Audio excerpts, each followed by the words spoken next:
A man or woman without a clear vision for their lives lives inspiring habits, a very loose life. But a man with a vision, they live a very narrow life.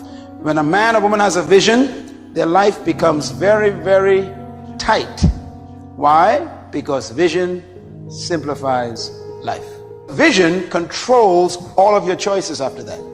Once you know where you're going, you also automatically know what roads won't take you there. If you know what to do, you automatically know what you shouldn't do. Vision defines your what to do in life. Because vision gives you your address. Your destiny dictates your decisions. See, without a vision, it's tough for you to refuse things. People who discovered vision, they live longer. They live healthier. There's no stress.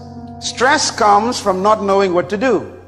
This is no time for experimentation. This is a time for intentional living. You better know your destination, because you ain't getting no younger, see? There's some people in your life who are not necessary. Some of you got the wrong company. These people are distractions. When you have a vision, it simplifies life. You can walk up to a bookstore shelf and know exactly what books not to buy. See, vision dictates everything. Everything that you do is supposed to be motivated by your vision. Vision is supposed to be the source of your human motivation. It simplifies your life. Do you know why most people are actually poor? I know why they're poor. Poverty is not a problem, it's a result. Most people are poor because no one knows who they are. What do we mean by that? Vision helps you identify yourself before the people in the world. And because they know who you are, they know what to come to you for. Make yourself a person of value. If someone had to think about something that reminded them of you, what would it be? Because if they never think about you, that means you have never made yourself valuable. Become so good in an area that they can't ignore you. The world is filled with general people. You come to this conference to cease being general. You're not in the general group anymore. Vision is what gives you this unique discovery about what you're supposed to master. Sight is the ability to see things as they are, but vision is the capacity to see things as they could be. All true visions will be tested for authenticity. If your vision is truly from God, life will test it to prove that it's authentic. So get used to the idea of challenges if your vision is real. If a vision is terminated by trials, it was probably not authentic. Vision dictates everything. People who have no vision in their lives, they throw off restraint. They throw off self-control. They have no idea. When you know what you were born to do, it dictates how you should behave and what kind of standards you should live by. You were born to find out what is right for you. When you find out what is right for you, then that's what's right for you. Everything else may be just good or wrong. So preoccupation with a good thing is no substitute for the right thing.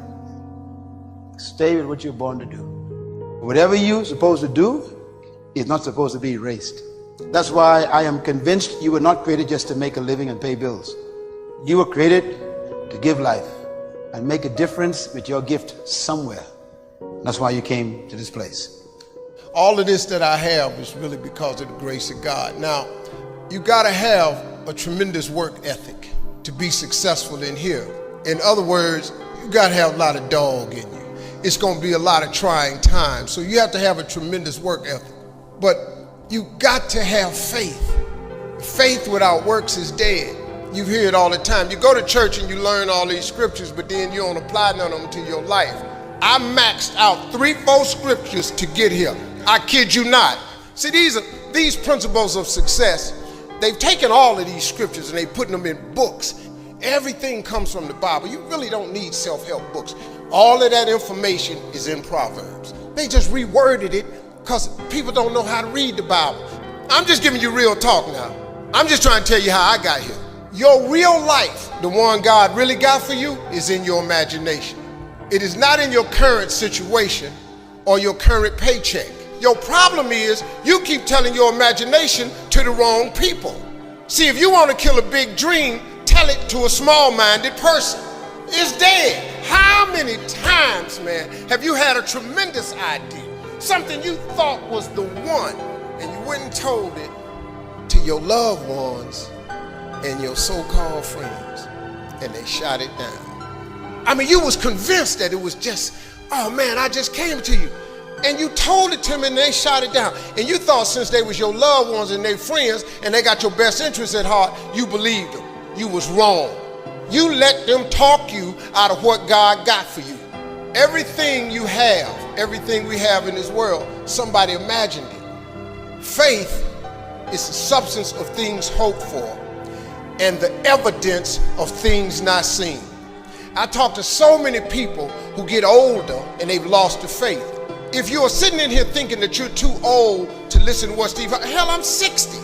I'm 60 years old, but I still rely on my imagination.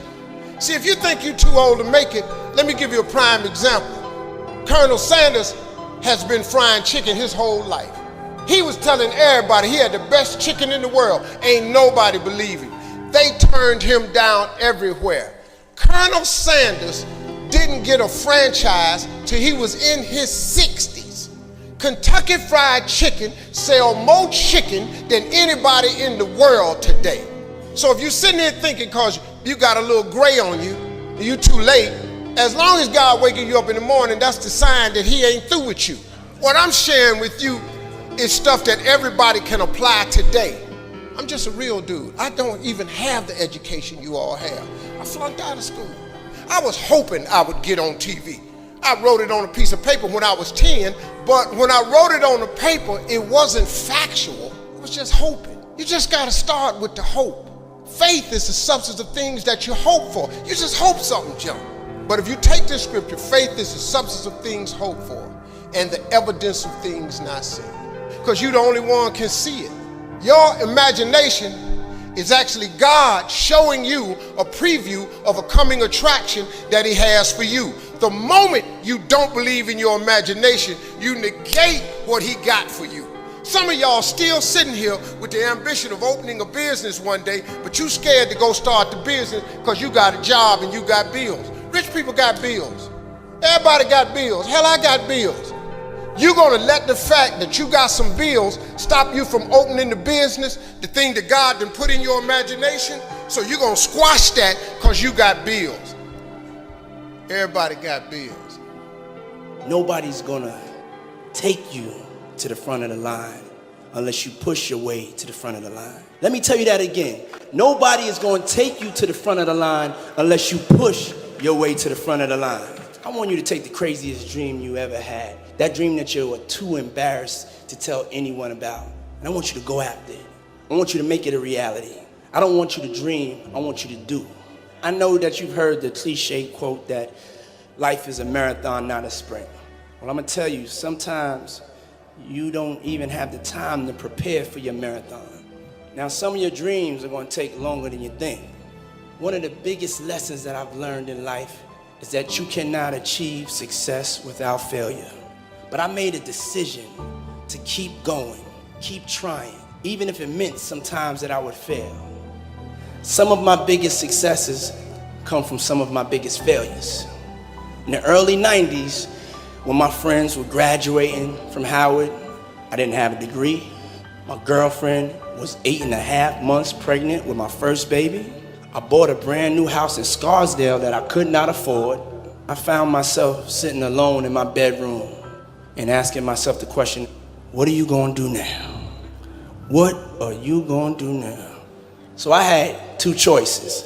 Either I was gonna sit in that failure and give up, or I was gonna make a decision to step out of the darkness. You see, when you're in that darkness, you wanna sit there and wait for the light to come, but you can't wait and sit in that darkness. The only way out is to step forward, to face your fears, to become your own light. I had to believe in myself like never before. I had to find my inner power. Now, I'm not gonna lie to you. There's gonna be a lot of times y'all about to fail. I'm still failing every day. We are all a work in progress. And one day, you'll be sitting in the dark like I was, and you're gonna be asking yourself, what am I gonna do now? But in that moment, I want you to remember the power of you. Don't be afraid to close your eyes and dream, but then open your eyes and see. For a lot of people, the distance between their dreams and their reality is intimidating, and they get stuck. And the only way forward is to be real about what it's going to take for you to achieve those dreams. You have to be honest with yourself. You have to tell yourself the truth of what it's going to take for you to be successful. It doesn't come easy. You're going to have to go out there and get it. Nobody's going to give you nothing. There's no rescue team coming, no National Guard, no aid coming, nothing. You're going to have to go out there and get it. And the only way forward is to decide you want that dream so bad that you are going to work harder, you're going to get up earlier, you're going to stay later, you're going to push past the people who doubted you and laughed at you and hated on you. I want you to be fearless. I want you to be decisive. I want you to make a decision right now that when you fail and you fall to your knees, I want you to remember the power of you, and I want you to get back up on your feet. Make a decision today that when you're in the darkness, you'll remember the power of you. You are your own light. I want you to remember 3 things. Number 1, I want you to never be afraid to make a decision. Be decisive. Don't be afraid to fail. Be fearless. Number 2, I want you to remember the power of you. Number 3, and as you face these obstacles that I'm telling you about in your life, y'all know my motto: can't stop, won't stop. Tell me they can't do something. You're not supposed to tell people they can't. But I will tell you tonight that the most powerful motivational speeches that I have ever heard came from people who told me I couldn't do something. Because when they told me I couldn't do it, I was bound and determined to show them that I could. Tell me I can't do it. I will prove you wrong. I will show you that you're mistaken. You have chosen the wrong one to tell that they can't do something.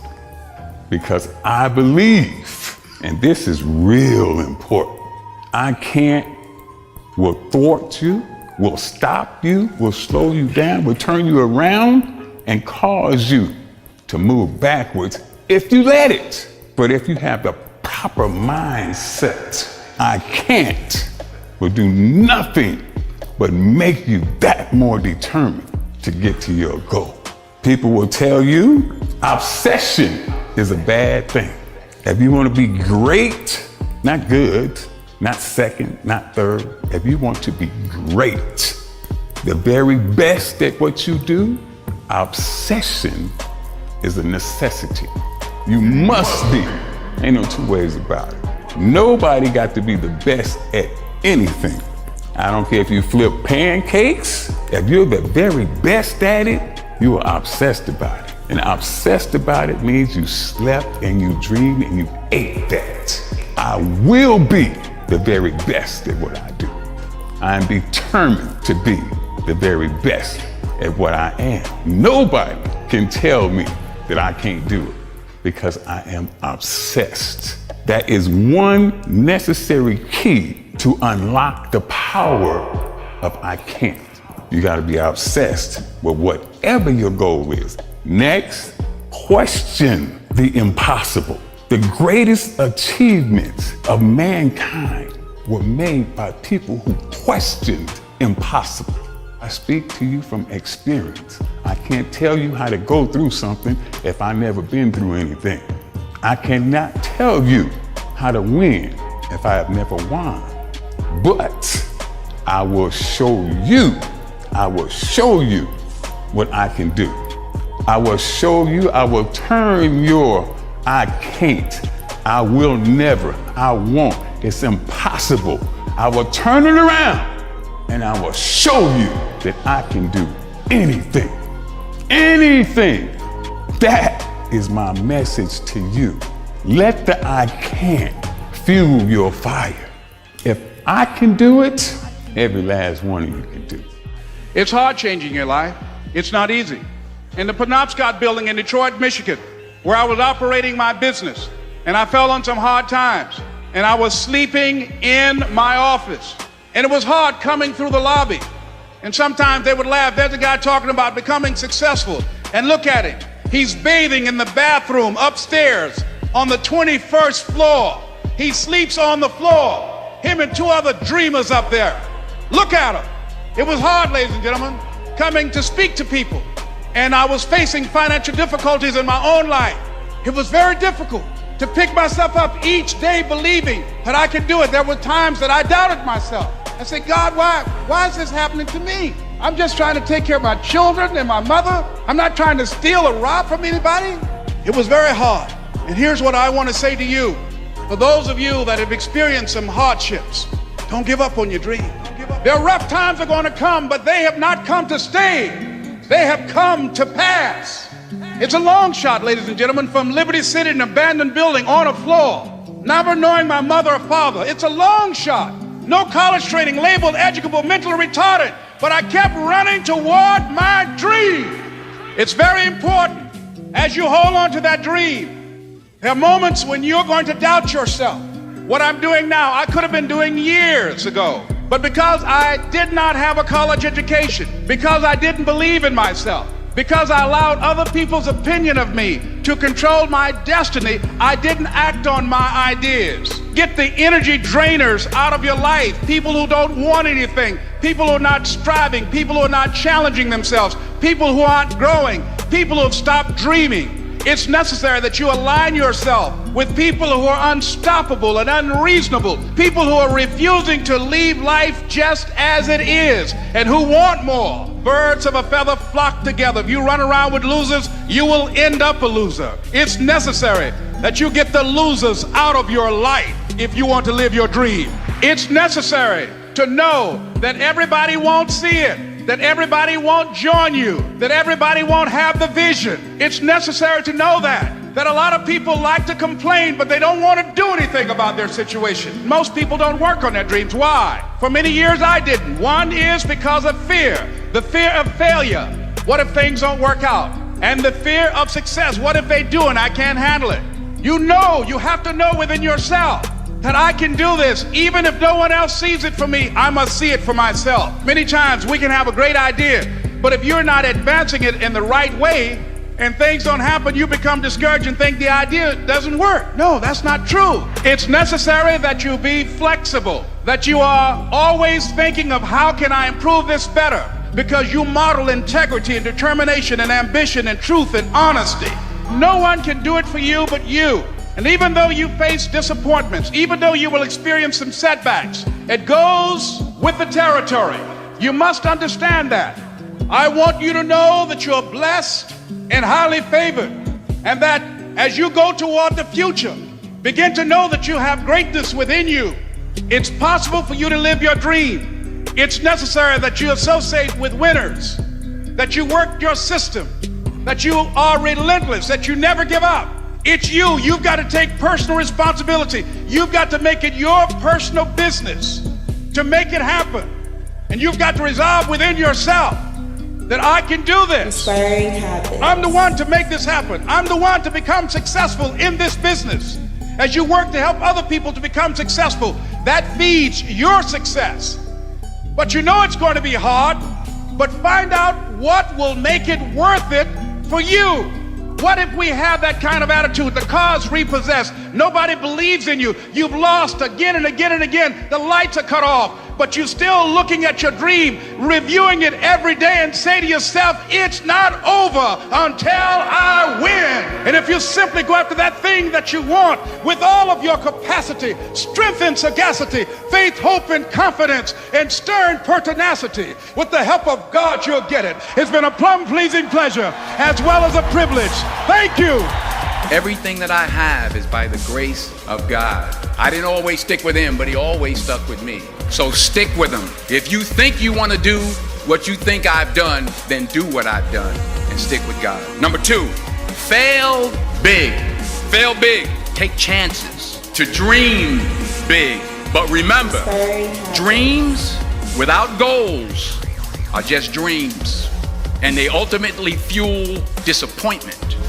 So have dreams, but have goals. And understand that to achieve these goals, you must apply discipline and consistency. You have to work at it. Hard work works. Working really hard is what successful people do. Just because you're doing a lot more doesn't mean you're getting a lot more done. Don't confuse movement with progress. Number 3, I don't care how much money you make, you can't take it with you. Finally, say thank you in advance for what is already yours. True desire in the heart for anything good is God's proof to you sent beforehand to indicate that it's yours already. And anything you want good, you can have. So claim it. Work hard to get it. When you get it, reach back. Pull someone else up. Each one, teach one. Don't just aspire to make a living. Aspire to make a difference.